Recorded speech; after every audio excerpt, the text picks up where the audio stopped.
Rome wasn't built in a day, and neither will your massage skills be. When we start massage, we all start with the most basic techniques, and then we stack on and learn over time. That's why today I have 3 techniques ranging from beginner, intermediate, and advanced to help you out.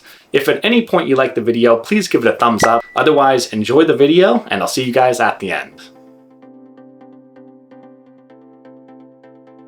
Effleurage is the most basic stroke in all of massage. Its long gliding strokes are used in every massage ever. The direction doesn't matter, and it's light in pressure. It's a perfect beginner technique that's used in warming up, transitioning, and is a staple of any massage from a beginner to a lifelong veteran.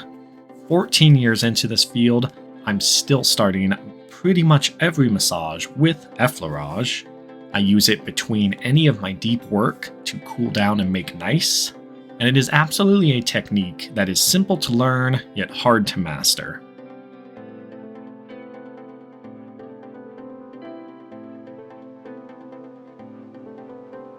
Petrissage is the second of our beginner strokes and another of the 5 strokes of Swedish massage. Like Effleurage, it's a light gliding stroke in which the direction doesn't matter again.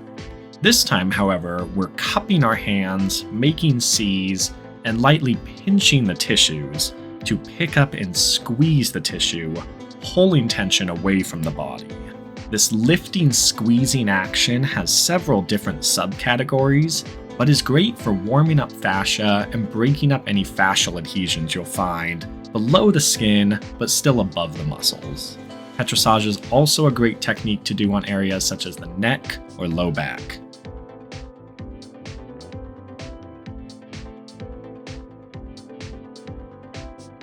Last of the beginner techniques is tapotement. The cornerstone of any Indian head massage you see. It's common to see tapping, beating, and smacking in a massage, especially beginner massages if they lack finer control. It almost feels like a fallback for when someone doesn't know what to do, they just start hitting their back. Tapotement is commonly used in sports massages to wake up the muscles, and while I think it can get a bit carried away at times, there is a therapeutic benefit to tapotement, especially once you find your rhythm. As I go into tapotement here, I'm actually using a bit of my wrist and my forearm to do the tapotement, and just kind of having a soft hand letting it hit.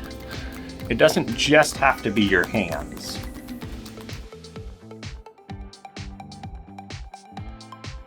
Welcome to the intermediate techniques. We begin with traction and pin and stretching.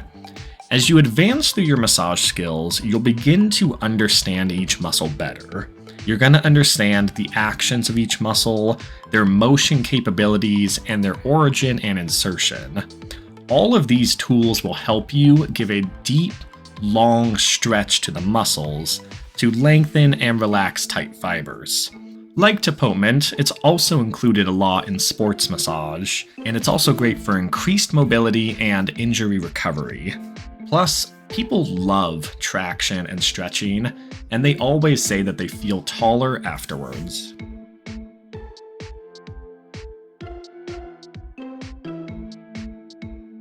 You make a good point. Trigger point, that is. Our second intermediate technique is trigger point therapy. As your hands increase in sensitivity, you're able to feel more gristle, more tension, and more adhesions within the muscle fibers. These adhesions we call trigger points. You know it's a trigger point when pressing on it, it will refer pain somewhere else, and they're essentially muscle knots that have evolved. I put it into intermediate though, because you not only need to develop the sensitivity to find these small areas of densification, but you have to develop the stamina within your fingers to hold these trigger points, which don't always release quickly. Once you've built up the skills though, you can find these trigger points and release them, giving much needed relief to some very painful muscles.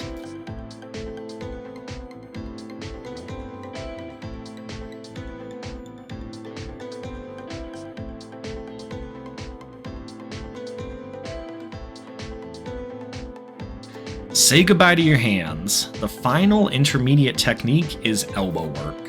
Learning how to use your elbows is one of the best ways to increase your longevity and protect your hands.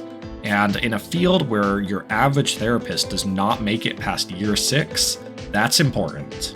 Using your elbows allows you to apply a much deeper, much broader pressure with ease, and can set you apart quickly from other therapists. Much like trigger point therapy, it takes a lot of time to build up the sensitivity in your elbows, and can feel very weird at first because you don't feel much. After 14 years though, my elbows have gotten almost as sensitive as my hands. So before too long, you'll rely on your forearms and elbows more than you do your fingers. And that's a great place to be as we enter into our advanced techniques.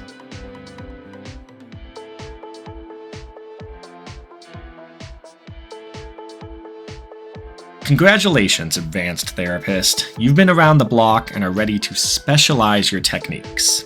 The first one we have is lymphatic. At first glance, it doesn't seem that hard because lymphatic is much lighter in pressure, but it can take a great deal of control and patience to properly manipulate lymph flow. You have to learn the direction of the lymphatic chain, which way to push this lymph, and you'll be working around lymph nodes, which, if done incorrectly, can be very easy to bruise. The lymphatic system is one of the coolest systems in the body though, in my opinion, and you'll be able to help people eliminate metabolic waste and clear up their sinuses during those stuffy seasons. Train in lymphatic and you'll be clearing out people's problems faster than they can say achoo.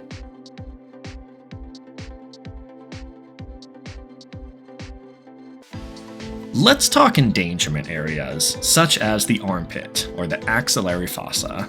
These areas have little to no muscle protection and an abundance of nerves, veins, and arteries.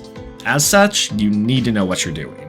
The armpit is a good example because it is a need-to-know area to work. The muscles that lie within the armpit, such as the subscapularis, the latissimus dorsi insertions, and even into the pec minor, are factors in such a variety of shoulder, neck, and hand pain that it's vital to get good at working this area. However, due to the innervation of the nerves, arteries, and veins, you have to have the sensitivity in your hands, you have to have fantastic palpation skills, because you need to know when you are getting off of one muscle and slipping onto another. You have to know the anatomy because you have to know what you're looking for before you go in, and the second you feel a pulse, you back off. Get good at working endangerment areas though, and you will enter the next plane of fixing body injuries.